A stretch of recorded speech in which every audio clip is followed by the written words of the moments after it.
All right. Welcome, welcome, welcome to the Digital Foyer. I'm your host, Matt Vaughn, and I'm just kidding, Father Alex. I'm here with our author, pastor, speaker, the famous Father Simon Lobo. Hello, hello. And on your right, my left, we have the man, the myth, the legend, Mr. Bill Scollard. Welcome, Bill, to St. the Mary's Digital University Foyer. Hall of Fame. Hall of Famer. Are we doing this again? This Are we guy, doing back in college, this guy used to be able to throw a football a quarter mile. Quarter mile. Quarter mile. I bet you could throw that football over them mountains. There you go. That's Napoleon Dynamite reference, if you haven't caught it. You may be asking yourself, where is Matt Vaughn? We like him way better than Father Alex. Well, Matt Vaughn... I heard Matt broke his patella. Matt broke his patella. Come on, don't. That's how rumors get started, Father Simon. There Matt was did not break his patella, just for the record. He's enjoying the fleeting days of summer with his family beautiful. this week. So he's Nice. on vacation with Emily, his wife, and his two beautiful children. I don't want to make light of that, but there was a question that came up in the chat. Where are Sarah and Phil? And somebody's like, oh, I heard Sarah broke her patella. As far as I know, she hasn't broken her patella, but you can pray for them nonetheless. They're Might involved. be, not to be confused with Kim Sampson. That is the one I was just getting to. So Kim, who plays piano and sings beautiful, one of our choir leaders, Saturday 4 p.m., she did break her patella yesterday morning, actually on the way into now Father Patrick's ordination. And so please pray for Kim and for her recovery. And she's beloved to all of us. So anyways, special shout out to all the choir at the 4 p.m. on Saturday, because they pitched in and got some extra help to make it all happen. Great. So, well, if you have any questions for us in the Digital Foyer, for myself, for Father Simon, for Bill Scollard, please send them in. We'd love to connect with you. So, Bill, you're looking good, man. What's happening in your life? What's new? Well, just this morning was a bit wild. I was picking up the family from the airport at 6 a.m. Tons of fog at the airport. No fog here. Tons of fun at the airport. Fog at the airport, excuse me. They circled for the better part of 2 hours, and now they're in Montreal. And just got on a plane to come back here, so I'm literally sprinting from the foyer to pick them up. There we go. Coastal fog that will throw your will. plans out of whack. I do want to add, thank you for the homily. Calling out the dads resonated. dads. But Yeah. the other thing that resonated was I do remember those diapers. It's been a few years ago. Oh, yeah. Do you have man. a diaper story? Well, we all got a diaper story. But and they were affectionately known in our household as diaper busters. Diaper busters. Because they literally Okay. couldn't hold the contents. And if you've been there, you know exactly what I'm talking about. And if you haven't, I can't explain it. Oh, man. Oh yeah, just I don't do Fatherhood. diapers. Fatherhood. I don't do diapers. Yeah, it's one of the perks of celibacy. To one all of the the young perks. men out there thinking about the priesthood. Yeah, dirty it's- diapers, celibacy, celibacy every time. For me, anyway. For you. wow. Yeah. Look where we are. This is here we are. Hey, I got a question, if I may. Bill, Yeah. you are looking very tanned. Thank you. I have to say. Yeah. Tall, dark, and handsome here. This guy Yeah. is. You. all great. How is it that you're getting so much vitamin D these days? I am doing a lot of walking, but specifically, if you're talking about a couple of weeks ago, we did have the pilgrimage, Right. which was if you don't know, it was a 6-day walk, 110 kilometers in and around Musquodoboit and Lawrencetown. 20 plus kilometers a day. We had, I think it was 28 people in total were there. Some actually slept in the halls in the churches. I did not do that, but I'm committing next year to do that, so hold me to it. But yeah, so it was hot and sweaty and buggy and all those good things. So a little bit of good suffering along the way, but also incredible conversations both during and outside the walk. And yeah, it's again, and the day itself was it would be breakfast in the morning. We would celebrate Mass. We had Father Simon. We had Father Rob Elford, Father Andrew. So we had nice papal Papal delegation. priestly representation, and a real blessing. Although at the same time a real journey. It wasn't easy. It wasn't supposed to be, but again a blessing. Yeah. So Father Andrew is from the Diocese of Antigonish, but Father Rob Elford, he was really the one spearheading it. I just kind of dipped in for 3 days out of the full 6. Right. Can I ask what motivated you? Because I think walking has become almost, could I say, part of your spirituality even? Like you walk for the rosary quite a bit now these days. Like it's just one of those things where I'm sort of somewhat athletic and Yeah, you always want to be doing sure. stuff. My running has become walking. okay. Your future, by the way. Well, And I never thought I would be a walker because I thought, oh, walking, right? But it's turned into, and this happened in the spring, it's turned into, my walks are walks with Jesus. My walks are moments of time alone, and whether it's praise and worship music or just silence or my rosary, which I take with me, it's turned into a real blessing for me, because you realize you just don't get an opportunity to spend quiet time with Jesus with the best of intentions, or at least not as much as you'd like to. And you know what? When you're walking 2 and 3 hours, and you're asking questions and you're talking, you get a chance to to hear His voice. What is? Can you tell me what is a pilgrimage?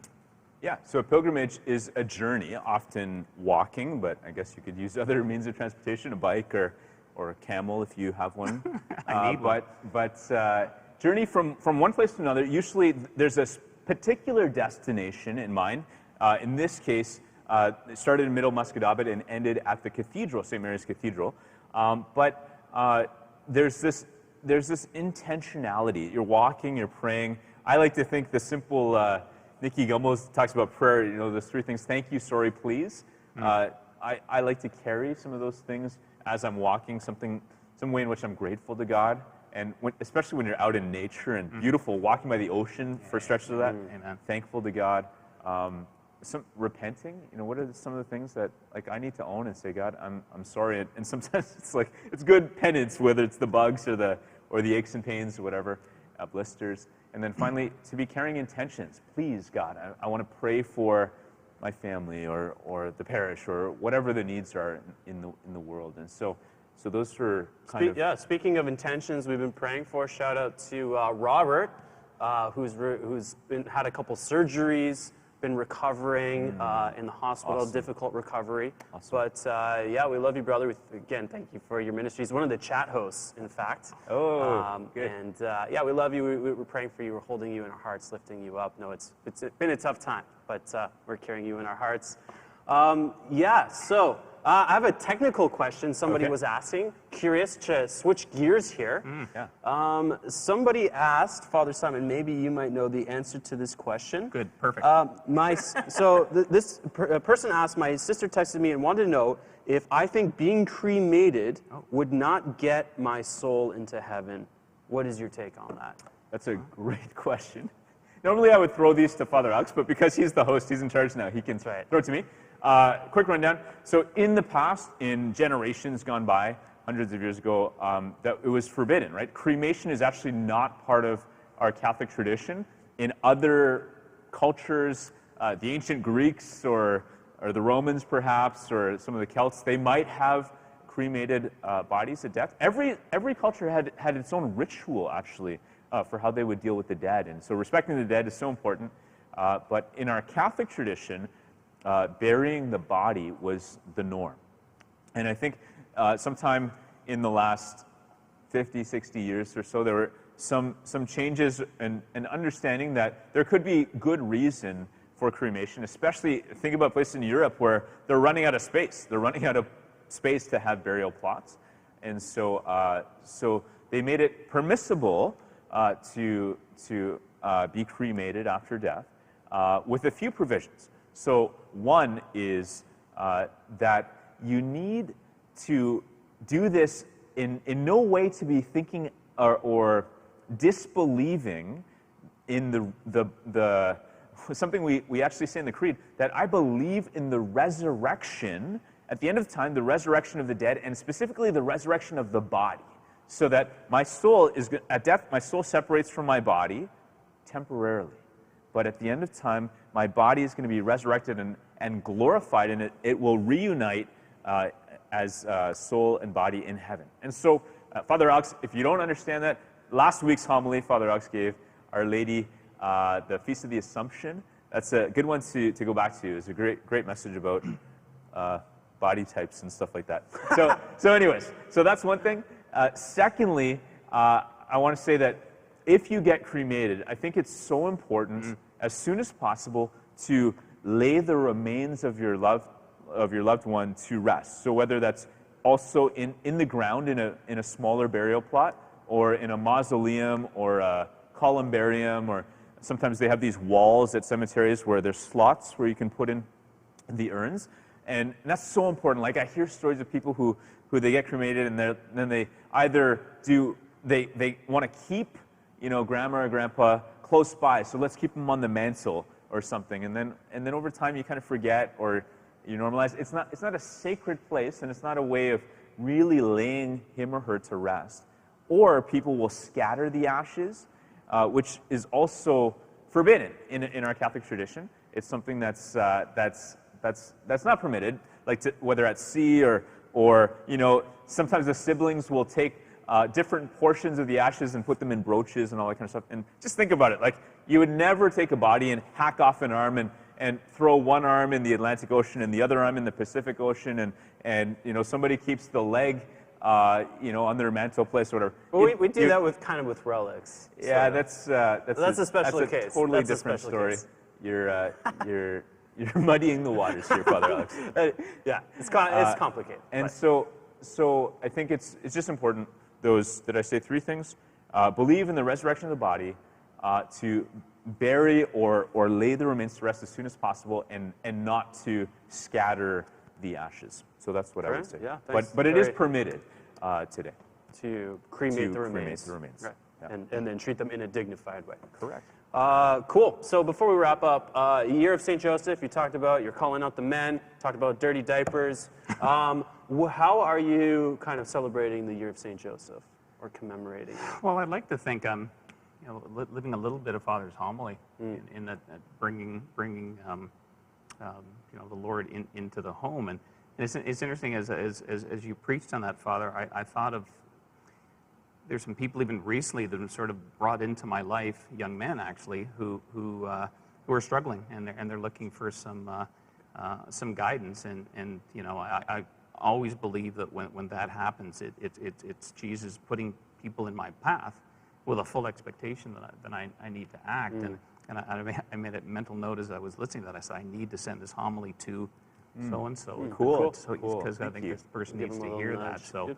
yeah, but I mean, the key message there is bring Christ into your home. Yeah, well, and you can always do that if you have somebody online, a friend, you can always send them our homilies afterwards. We post them on YouTube. So easy just to send a link and pass it along if you think somebody could benefit from it. Father Simon, you had a couple things you wanted to share with us before we wrap up today? I do, real quick. So I know this is a little bit of a divergence from what we've been talking about, but one is our new SPP outreach ministry, SPP Cares. Like, we are doing some amazing things, and you might have heard in the news if you're local to Halifax, there was a tent city that was recently disbanded and stuff right after the election, and basically we've personally gotten to know some folks there that are the definition of the working poor. And they're beautiful people. They're working 40, 60 hours a week, and yet they can't make enough to pay rent, and there's no vacancy, basically. So what I'm going to ask you is this. If you happen to know of an apartment somewhere where people can stay, we as a parish can help them make ends meet in terms of rent. So we're not asking for a financial gift, but what we're asking for is space. And so if you know of a place like that, please follow up with the office, especially Noreen Smith or Chris Morris, and that would be awesome. And the second thing, I would be remiss if I didn't give a huge shout out to the man who is a man, I think, really after the heart of St. Joseph, and who is now a father, a spiritual father, Father Patrick Sala. Oh, yeah. I got to be present at his ordination yesterday. It was so beautiful, so moving. He's going to be celebrating his first Mass of Thanksgiving here later today, and it's by invitation only because of our COVID restrictions, but please pray for him. You can watch online on the Halifax-Yarmouth Archdiocesan live stream at 2:30 this afternoon Atlantic, if you're interested in that. All right, so just as we wrap up here, one thing you need to know, we're going to take a break from the Digital Foyer for probably the rest of summer. We'll probably be back early September, but just taking a bit of a break here as we kind of plan some transitions and things. Hopefully, we hope to have in the coming weeks more people at the 9 a.m. Mass for in person, and so there's going to be some transitions and stuff like that. So stay tuned for more. We love you. Before we go, as we always do, something we do here, we share our socks. So I hope you brought your sock game today, Bill. So let's check out our socks. Want to know who's wearing the best socks today. So Bill, start us off. I went minimalist. Minimalist. Oh my gosh. Oh my gosh, that's Those are desperate. Are you wearing full leggings? Somebody I'm get not. this guy some socks. Are you wearing leotards? Those are not compression stockings, although I own compression Do stockings. those go all the way up, or do they? Okay, they stop. Okay, this is a family show. Come on. Amazing. Come on. All right, Father Simon, what do you got? All right. So I was given this gift from CCO, Catholic Christian Outreach. So shout out to them.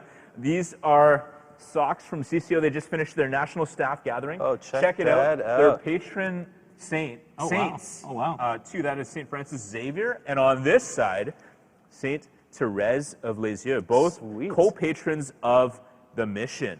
And so shout out to CCO. All right. Thank you for some nice swag. Okay, So well, that sets the bar. so it's saints versus who's better, like saints or Jesus? I mean, what do you got? Oh, come What do you on.